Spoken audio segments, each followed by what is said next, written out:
se ha construido tradicionalmente, ¿no? Que es sobre la base de una idea más bien específica de familia y más aún en torno a las relaciones sexuales más bien. Sí, Son las exacto. relaciones sexuales las que van creando ciertos vínculos jurídicos, ya sea entre personas adultas y luego, ¿verdad?, a través de otro tipo de relaciones. Pero cambiar mí, desde mi punto de vista, la lógica hacia los cuidados, y me gustaría que entráramos en eso de manera más específica para explicar esto que en Chile es más bien nuevo. Es una tremenda revolución, ¿no?, en esta rama. Sí, de hecho me acordé mucho de lo que usted estaba señalando porque a propósito de otras ramas, y le pregunto, y ahí después lo quiero hilar con cómo lo podemos hacer desde el derecho de familia para ir reconociendo. También yo tuve la suerte de entrevistar a una economista feminista que yo admiro bastante, que es María Cristina Carrasco. Y ella ha dedicado su trabajo, su vida, solo a develar los cuidados, pero desde el punto de la economía. Claro. Entonces ella me decía que los cuidados, y me interrogaba, digamos, como parte del derecho, me decía, tienen que ser derechos humanos básicos, pero también es una actividad económica. Y incluso me dijo, tiene que ser de las más básicas reconocidas, ojalá desde rango constitucional, para que después impregne en las distintas ramas del derecho, porque me decía, voy a poner el ejemplo de un niño o una niña. Si alguien nace en las partes extremos de la vida, cuando está, digamos, muy en la vejez o cuando está recién nacido, da lo mismo que discutamos de la educación, da lo mismo que discutamos de la salud o de las pensiones, porque al fin y al cabo, si tú no cuidas a esa persona que acaba de nacer, a esa criatura, no te preocupes, no va a alcanzar a llegar al hospital, no va a alcanzar a llegar a la escuela porque va a morir. Entonces me dijo, eso es súper importante entenderlo para, ella me decía desde mi punto de vista, desde la economía, darle un reconocimiento económico a la labor de cuidados como un trabajo, pero por otro lado, desde el punto de vista del derecho, porque tampoco es que esté garantizado. Y ahí quería entrar como derechamente. ¿Usted cree que nuestro derecho de familia tiene alguna forma en la cual poder nosotros empezar a reconocer los cuidados o las falencias que tienen ese no reconocimiento? Yo doy un ejemplo súper claro. Me pasa mucho cuando litigo pensiones de alimentos. Ocurre mucho en tribunales, argumentos de la contraparte que siempre es como, ella no hace nada, digamos. Y ella es dueña de casa todo el día. Entonces me pregunto cómo usted ve la óptica desde nuestro derecho de familia acerca de una labor tan esencial para el ser humano. Claro. Sí, bueno, este concepto del derecho al cuidado o del el fenómeno de la constitucionalización del cuidado, que es posterior a la ética del cuidado,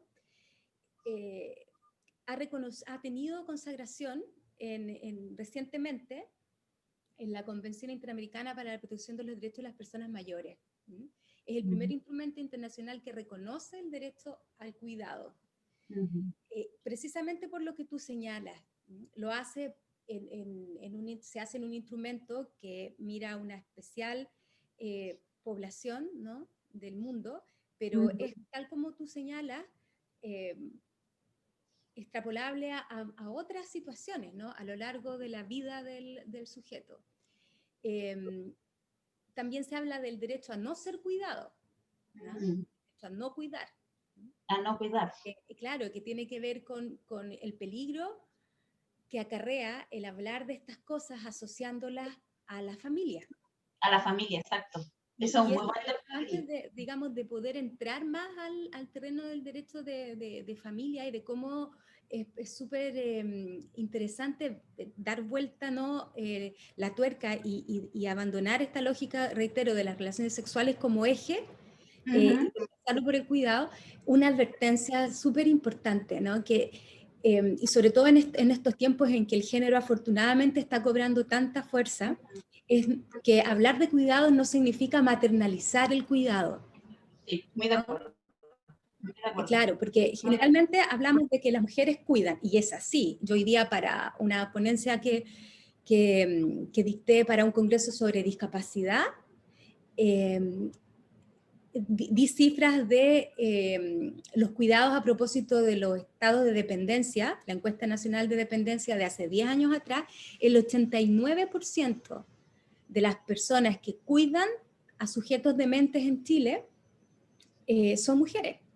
Mujeres, sí, absolutamente feminizado, pero no queremos que siga siendo feminizado, yo creo que a eso nos vamos refiriendo, ¿cierto? Y bueno, y por eso mismo el hablar de cuidados en una lógica relacional es súper pertinente porque involucra a los otros. Yo Exacto. en esto, Daniela, no me quiero apropiar de ideas que no son mías. Esta nueva mirada desde la cual yo misma me he desafiado, ¿no? Y para mirar el derecho de familia, la desarrolló Jonathan Herring, que es un profesor de la Universidad de Oxford. Probablemente él esta teoría también la toma de otros pensadores, ¿no? Pero la lleva muy bien y con una lógica muy sencilla al derecho de familia. Y él dice, por ejemplo, que la paternidad y la maternidad se determina por lo que uno hace día a día en relación a ese hijo, más que la relación genética o biológica que hay. Y esa dedicación diaria que uno le da al hijo, a la hija, es precisamente en torno al cuidado. Entonces eso ya es una primera señal de cómo podrían cambiar nuestras reglas, ¿no? Sobre la afiliación y sobre sus efectos en base a esta lógica. Lo mismo en las relaciones entre adultos, ya sea acuerdo de unión civil o sea matrimonio, ¿no?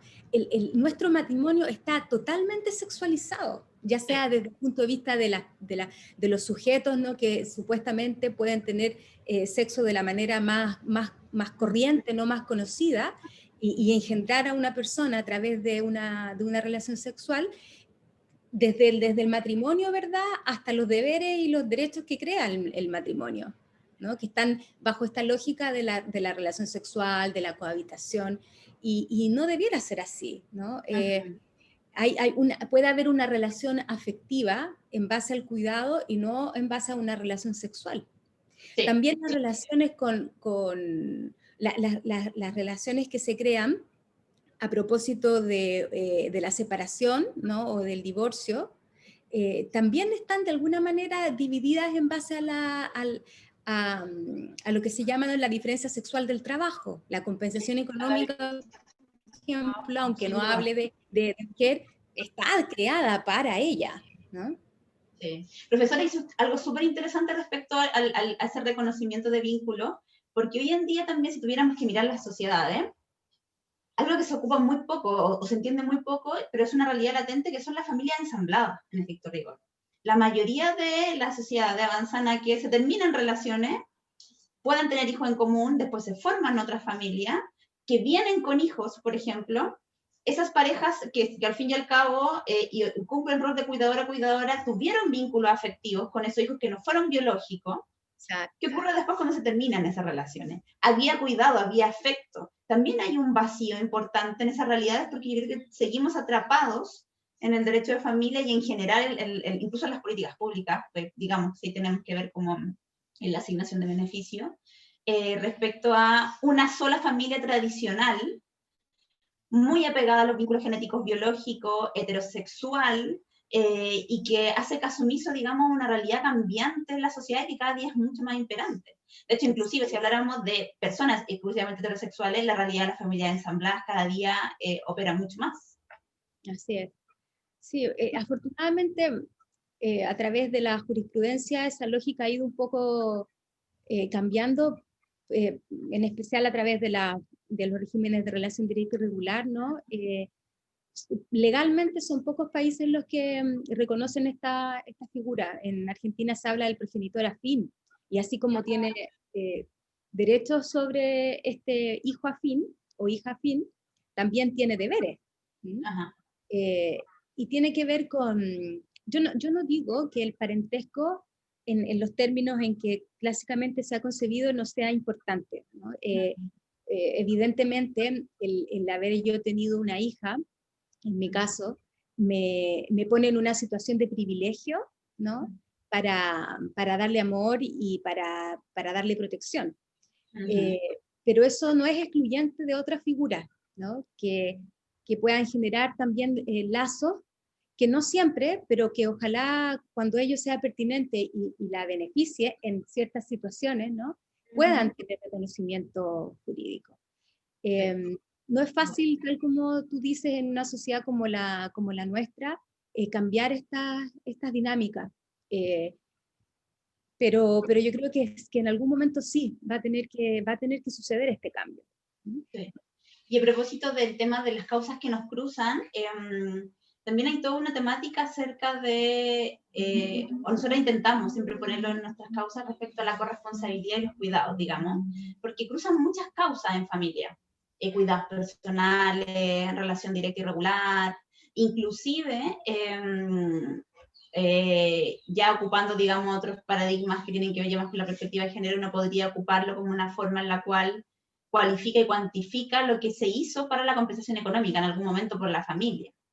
Entonces, la lógica de los cuidados en familia también opera sin que se hable, digamos, de ella, porque es verdad que en el tribunal se habla muy poco, pero está presente en todo momento, en términos como corresponsabilidad, por ejemplo. ¿Y qué opinión le merece usted acerca de ello? Porque en estricto rigor eso está súper generalizado todavía, o sea, sigue siendo como algo como un atributo natural de las mujeres, que por tanto no se reconoce, o se reconoce muy poco, y termina siendo muy una carga individual, que afecta también, digamos, la igualdad material el día de mañana en cualquiera de estas causas. De hecho, ya se carece de igualdad material cuando no se reconoce la labor de uno versus la labor de otro en la familia. Entonces, ¿qué opinión le merece eso respecto a la corresponsabilidad? Yo, de hecho, siento que de repente hay varias como diferentes concepciones de corresponsabilidad. Hay muchas como, no sé si quizás usted me podría ayudar en eso, y de repente hay confusiones que la corresponsabilidad exclusivamente se reduce al cuidado personal compartido, que yo creo que no es así, o por lo menos lo que nosotros hemos estudiado. Entonces hay varias confusiones de interpretación que hacen mucho más difuso entonces aplicar dicho principio que es tan deseable. Sí, bueno, el desafío que tú me planteas a propósito de la compensación económica y la corresponsabilidad parental tiene que ver con contestar un modelo que es más bien individualista, ¿no? Porque el que algunas instituciones en Chile no tengan sesgos de género, que por tratar de ser neutras, finalmente olvidan ciertas diferencias, ¿no? Ciertos matices, no es bueno muchas veces para las mujeres, ¿ya? Me voy a explicar ahora. Cuando se crean ciertas figuras en torno al divorcio o a la separación de las personas más adultas, se reconoce cierta autonomía individual, ¿no? Cierta autonomía de los adultos para acordar algunas cuestiones patrimoniales, qué sé yo, para arreglar, digamos, de la mejor manera este conflicto, la separación.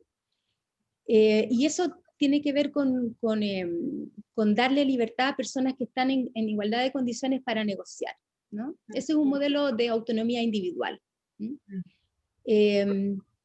Pero hay otro modelo que es más bien de autonomía relacional, que pretende no ignorar aquellas especiales particularidades de los sujetos. A veces pueden ser las mujeres, pero a veces puede ser un sujeto, ¿verdad?, vulnerable, ¿no?, dependiente, etc. Y que se deja de lado por esta autonomía individual. Pero ese sujeto, durante la vida, ¿no?, de pareja, se relacionó con otros, cuidó a otros. Entonces no llega con las mismas libertades, ¿no? No solo hablo desde el punto de vista económico, ¿no?, sino también desde el punto de vista de las desventajas emocionales con las que se llega a ese momento. Entonces, una lógica de autonomía relacional que está más bien basada en la interdependencia, por eso es relacional, y en la conexión, ¿no?, de las necesidades y del cuidado que se vio satisfecho, es mucho más conciliable, creo yo, con estas posiciones de desigualdad. Pero el tema, por ejemplo, de la compensación económica, que no se valore o que no sea fácil determinar su monto, ¿no?, tiene que ver con esto precisamente.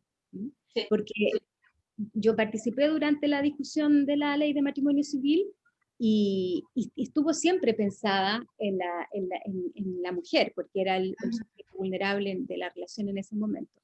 Pero sin embargo, al momento de determinarse ciertos mecanismos para facilitar la determinación del monto había un desconocimiento total de lo que era la valoración del cuidado. Entonces uno se pregunta, ¿en qué se estaba pensando entonces cuando no se determinaron esos mecanismos? Si es el cuidado, es finalmente lo que se está valorando ahí, ¿no? Entonces nos damos una tremenda vuelta eh, para determinar el menoscabo económico. Sí, es menoscabo económico, pero que proviene en el 90% de los casos, ¿no? Del cuidado que se prestó y que implicó dejar de hacer ciertas cosas. Exacto. Al fin y al cabo, como una postergación. Esto tiene mucha razón en eso, me pasa bastante, que yo creo que hasta el día de hoy tampoco se tiene claro como en la aplicación de la litigación o en la administración de justicia, porque se suele reducir ya como el menoscabo, digamos, en las cotizaciones. Entonces, bueno, esto fue tanto lo que, como no pudo trabajar, como se dedicó a ser dueña de casa, se dedicó a la familia, bueno, en estricto rigor su menoscabo lo podemos al fin y al cabo determinar por las lagunas previsionales. Sin embargo, si uno se mete a ver la teoría efectivamente de los cuidados en general y cómo han ido avanzando también, usted misma citaba normativas internacionales, se cuenta que los cuidados es algo mucho más complejo.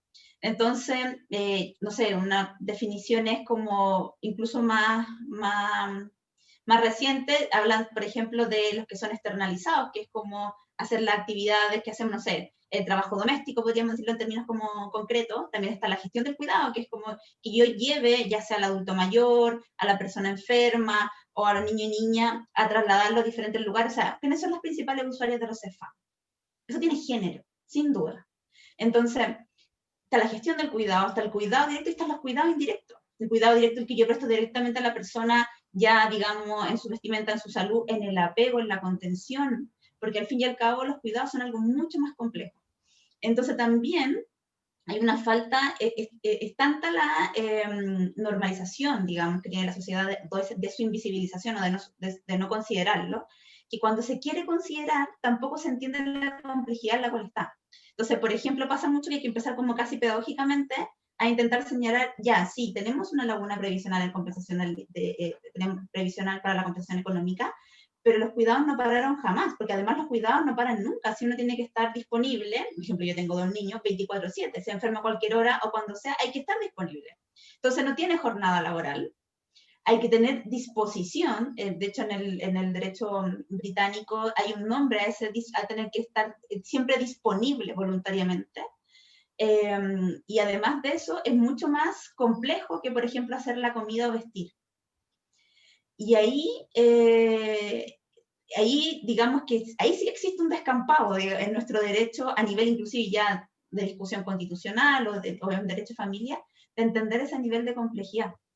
De hecho, hace poco la magistrada Paz Pérez, ahumada, ella terminó un proyecto de ella que ahora va a, creo que era su tesis de doctorado, no me acuerdo, pero que la va a publicar, y que tiene que ver con el cumplimiento de las pensiones de alimentos. Y me decía, es impresionante que yo cuando partí haciéndola, nunca vi el factor género. Ahora le puse factor género y el 90% de las mujeres que piden, o sea, que piden cumplimiento de pensión de alimentos son mujeres. O sea, algo nos tiene que decir esto, digamos.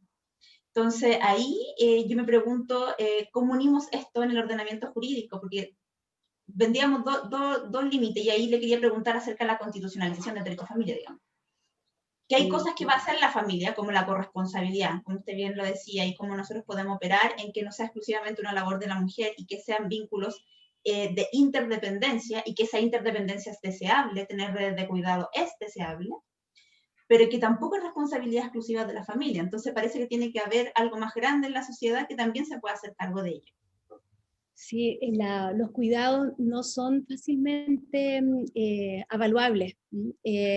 Cuando hablaba, recordaba que en algún momento leí algo sobre la relación que creaba el cuidado, en términos de que al final la persona que cuida, ¿no? Termina también satisfaciendo necesidades, y no solo retribuciones cuando los cuidados son pagados, ¿no? En el fondo, lo complejo que es a veces determinar las necesidades de cuidado del otro, no las tuyas, no las que tú crees que el cuidado, la persona cuidada necesita, sino las que de verdad esa persona necesita, ¿no? Entonces, comprende una serie de habilidades y de actividades que no son solo mecánicas, sino que también tienen que ver con desentrañar la voluntad de la persona, ¿no? El adecuarse a la edad del sujeto que tú estás cuidando. ¿No? Sí.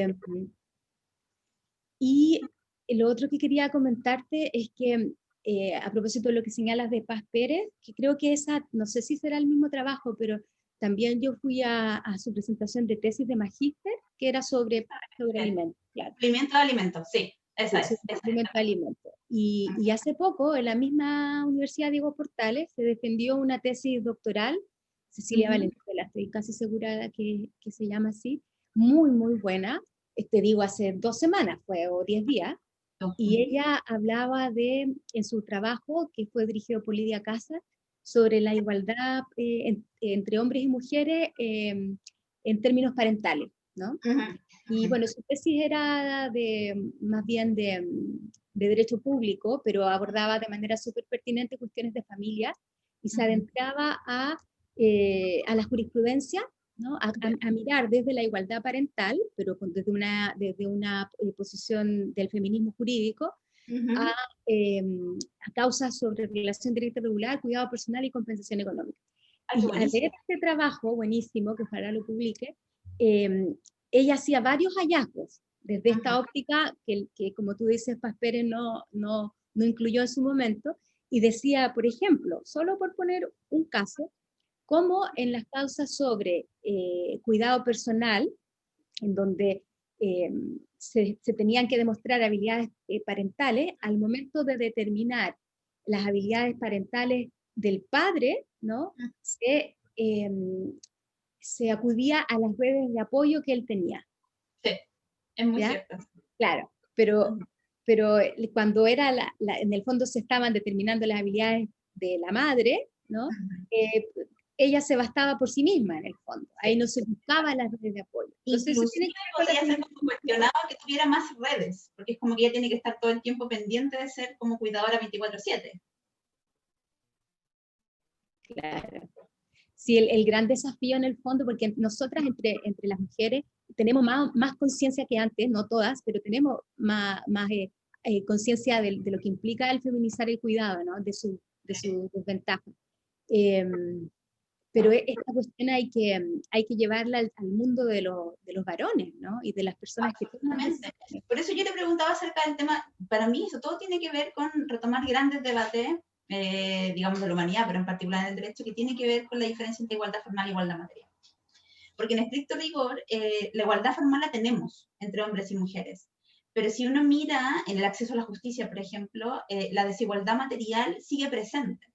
Entonces, no sé, al mismo ejemplo de la pensión de alimentos. Si entramos ya aportando, digamos, la invisibilización de la labor, y al fin y al cabo, la defensa de la contraria va a ser, es que ella quiere que la mantengan, es que ya no hace nada, es que ya podría trabajar, o sea, sin considerar que lo que ya hace es una labor muy importante socialmente, porque si tuviéramos que tercerizar, ese cuidado habría que pagarlo, y quizás saldría mucho más caro, y quizás sería, incluso si nosotros hemos hecho ejercicio en tribunales, de valorizar lo que ella aporta cotidianamente, ocupando ciertos índices. Por ejemplo, yo he buscado muchos economistas feministas y hay algunos que hablan del índice de tercera persona. Entonces, algunas lo asocian, por ejemplo, si tuvo trabajadora de casa doméstica, cómo iba a ser su jornada y eso se extiende a lo que hace ella. O si no tuvo, bueno, sigue siendo infravalorado, pero se ocupa por lo menos el índice del sueldo mínimo. Y ahí uno se termina dando cuenta en la misma causa que ella aporta más de lo que él está ofreciendo aportar. Claro. Entonces, en ese caso, ya si se entra con ese prejuicio de género y no se reconoce el cuidado, es súper difícil tener una igualdad material de trato en tribunales. Porque es como que efectivamente ahí operan, digamos, los estereotipos, como lo que se señalaba, como ella quiere que la mantenga, ella no hace nada, y es súper complejo porque al final tenemos una realidad en general que da para llorar respecto a las pensiones de alimentos. Así es, pues bueno, cuando se paga la compensación económica, se tiene la idea de que hay un sujeto que está dando algo suyo al otro. Sí. Porque estoy sacando dinero de mi bolsillo, es que es mío, para dártelo a ti. para dártelo a ti. Sí. Claro, pero esa es la falta de la lógica relacional, porque se lo estoy dando, lo estoy sacando de mi bolsillo, precisamente porque hubo otros respecto de los cuales esta acreedora hizo algo. Exacto, sí, sin duda, y eso es muy importante. Entonces, exacto, Sí, exacto, pues sí, ves que estoy ahí súper, falta súper de acuerdo en eso. la conexión. Yo creo que también en eso es súper importante lo que usted señalaba de la visión interrelacional. Yo creo que también con el tema de la pandemia se cuestionó, porque hay un mantra social, bueno, que también fue muy alimentado por la economía, que tenía que ver con este exceso de individualismo. Entonces, eso al final invisibilizaba todas las relaciones de interdependencia deseable, digamos, que nos permitían levantarnos todos los días, educarnos, tener crianza saludable, que nos cuiden en la vejez, ser cuidados, enfermedad, todo. Y ahora, con todo esto, aparece a la luz. Entonces, en estricto rigor, nunca existió ese mantra absoluto de independencia.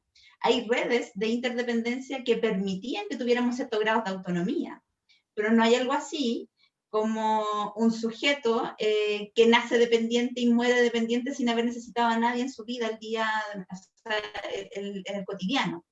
Y creo que eso es súper importante porque además estaba muy radicado en la invisibilización de los trabajos que hacen actualmente las mujeres, el rol de las mujeres, como lo que decía Carol Pateman en el pacto sexual, digamos, el contrato sexual, que era la invisibilización de, para que puedan producir, alguien tiene que reproducir, aunque no lo digamos. Entonces creo que eso en el derecho de familia es algo súper importante y por eso yo le preguntaba mucho acerca de este concepto de corresponsabilidad, porque a mí me interesa mucho que lo llevemos al mundo de los varones.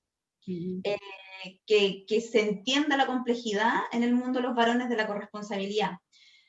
En las causas se suele, por ejemplo, pareciera que el estándar de habilidades parentales masculinos basta con que el niño sobreviva. Es decir, que le dé la comida, cosas así. Pero ocurre mucho que después la mamá te va a decir, pero es que no hizo las tareas con él, es que el niño no llegó bañado, es que esto, es que no le da comida, no sé qué.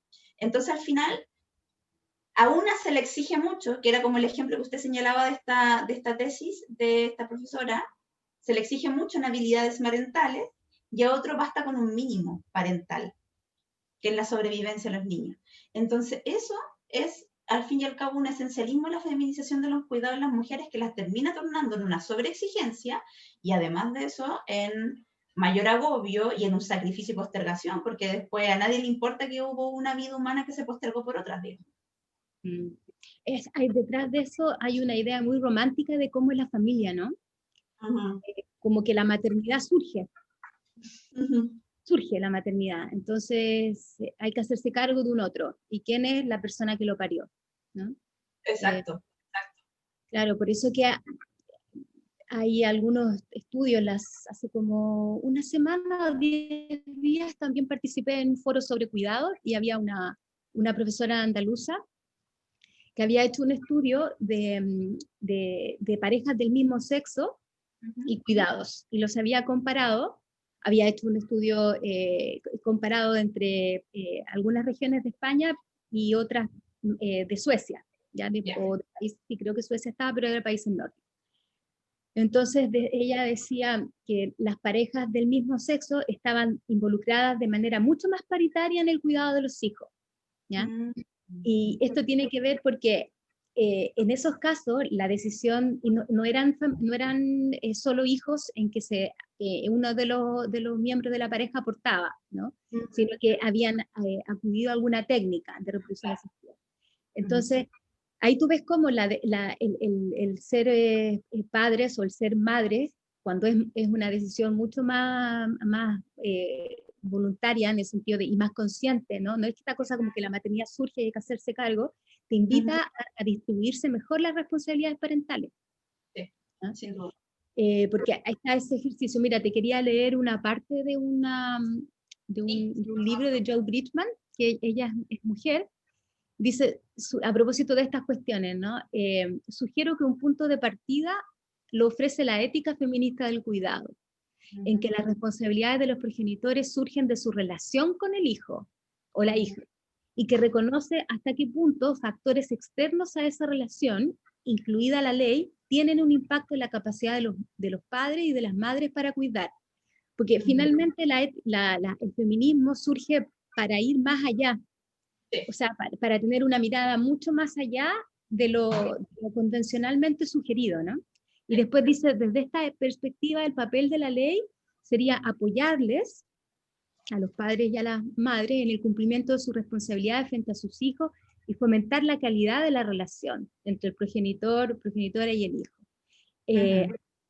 ¿Cierto? O sea, fomentar la relación, no simplemente hacer que los progenitores cumplan con su responsabilidad. Sí, sí. El tema es cómo lograr eso, porque cuando hay amor y hay afecto, el ejercicio de la paternidad, la maternidad surge bien, ¿no? Se va dando de manera más espontánea, va fluyendo. Imagínate si llevamos a esta discusión a situaciones en donde ese cuidado primario no está dado, o hay uno que no está, ¿no? Bueno, ahí hablamos de las personas que crían solas, ¿no? Como la sobrecarga, la fatiga, lo hace todavía más difícil. Lo hace mucho más complejo. Los cuidados pueden ser muy agobiantes también para quienes cuidan. Así es. Entonces, bueno, además de que dicen que hay estudiosos que dicen que cuando ¿para qué vamos a hablar de mujeres? ¿No? Si ya sabemos que es la mayor carga, pero cuando un sujeto cuida a otro, en el fondo el Estado está descansando en él, porque el Estado tiene el deber de cuidar, ¿no? A los sujetos, tal como tú dices, que es un derecho humano. Y en el fondo el Estado nos debe algo, ¿no? De alguna manera nos debe algo. Entonces...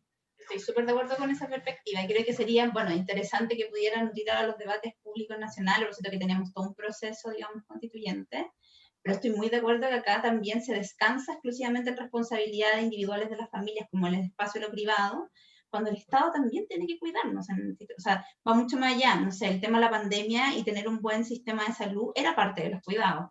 El tener una red o un sistema nacional de cuidados, para las diferentes etapas de la vida, desarrollo, son cosas que el Estado debería hacer.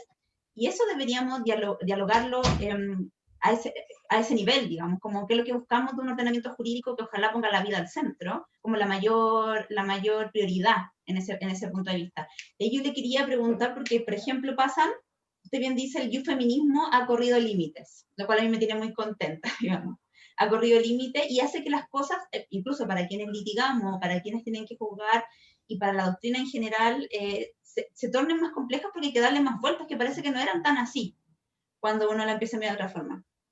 Me pasa en causas que son bastante complejas, en que se me cruzan dinámicas, por ejemplo, de violencia intrafamiliar de larga data, donde además niños y niñas adolescentes ya son, digamos, ya estamos entrando en la preadolescencia de 10, 11, 12 años, que declaran en tribunales con su derecho a ser oídos, señalan que no quieren relacionarse con un progenitor determinado, a propósito de estas dinámicas, pero hay como si existiese un mandato en el cual ahí sí o sí tiene que haber vinculación, porque sí o sí tiene que haber, y se la asimila como a la corresponsabilidad. Entonces, por tanto, tiene que haber sí o sí corresponsabilidad, y por tanto tiene que haber sí o sí relación directa y regular. Y ahí es súper complejo, porque por un lado, si yo pongo la cabeza en las convenciones internacionales de los derechos del niño, el interés superior del niño es un principio rector que incluso me ayuda a ponderar. Y tengo a un preadolescente señalando efectivamente lo que pasa, pero más allá que no sea vinculante a la decisión del juez, tampoco parece que tuviera tanto peso ni consideración. Salvo ese mandato obligatorio de tener que tener esa relación vinculante. Y está al otro lado, también desde la perspectiva de género, que se señala como, pero es que precisamente ahí hay uno que nunca cuidó, porque necesito rigor, hay una dinámica de violencia. Entonces hay alguien que ejerció, estoy ocupando género neutro, digamos, porque ya sabemos un momento cuando es la realidad, pero estoy hablando como hay alguien que en estricto rigor siempre fue agresor, entonces no hubo un cuidado, y es legítimo que pueda pensar que la separación en adelante tampoco lo existe. Entonces, ahí me surgen como estas dudas respecto a la ponderación de bienes jurídicos, a la ponderación de derechos. ¿Podemos obligar, en virtud del interés superior del niño y niña adolescente, a toda costa y de manera absoluta tener relaciones de regímenes comunicacionales, contenemos estos antecedentes y entendemos que el cuidado es algo que debería ser, por ejemplo, un derecho humano, el derecho a la protección, el derecho al resguardo. Entonces ahí siento que al final son causas que incluso terminan siendo como contradictorias entre sí. Podemos proteger la violencia intrafamiliar con una medida cautelar y podemos exponer mediante un régimen de relación de terrorismo. Es que lo que se está sosteniendo en ese tipo de casos es que como hay biología, hay obligación. Y una obligación implica que el sujeto activo y el sujeto pasivo cumplan sus prestaciones. Claro, porque en el fondo el niño le debe al padre algo, y su manera de pagarlo, ¿no?, es a través de mantener esa relación directa y regular que el adulto está demandando. Eso es una lógica errada. Pero ni siquiera hay que irse a situaciones en donde hay violencia intrafamiliar. Si tú estás escuchando a un niño que tiene suficiente edad y madurez, que está expresando, ¿no?, de manera espontánea esta situación de resistencia, digamos, y es una resistencia que es razonable, tú no debieras obligarlo. Puede ser que porque no lo cuidó, como tú dices, porque ha visto cómo este sujeto agrede a otro, ¿no? Porque finalmente la violencia intrafamiliar también, aunque los golpes no vayan hacia él, ni el maltrato verbal vaya hacia él, él también recibe violencia, porque por eso es un fenómeno la violencia, ¿no? Así es. El que de fuera de ese sistema, ¿no?, de la ecología que le rodea. Entonces, claro, esa pregunta es más fácil porque tú me dices, el niño está expresando su negativa, y el juez, ¿no?, o bueno, cualquier interviniente está obligándolo a mantenerla porque sencillamente hay una relación ahí de sangre, ¿no? Un criterio imperioso biologicista que incluso puede ser muy dañino para el resguardo del interés superior del niño, a la luz incluso de las recomendaciones que tenemos de la Convención. Profesora, ya hemos terminado la entrevista, le quitaba ya 45 minutos de su tiempo, se lo quiero agradecer porque ha sido un gusto conversar con usted y además un honor porque, como yo le decía, en nuestro estudio somos súper mateas de todo lo que usted saca. Entonces estamos muy contentas de además poder abordar estos temas que no hacen mucho ruido y que son temáticas en la litigación permanentemente. Cuando uno quiere hacerse cargo del feminismo, como lo que nosotros defendemos, si usted está de acuerdo, que al final la perspectiva de género no es antagónica al interés superior del niño, es una forma de proteger el interés superior del niño y necesitamos mirarlos de manera compatible. Y le quería preguntar si en estos últimos minutos quisiera decirnos algo más, a propósito también que estamos en un día importante, digamos, para el feminismo en general, que es el 25, y que sin duda las mujeres cumplimos bastantes roles en la sociedad. Y en ese sentido, volver a agradecerle y si usted nos quiere dedicar un par de palabras más a esta entrevista.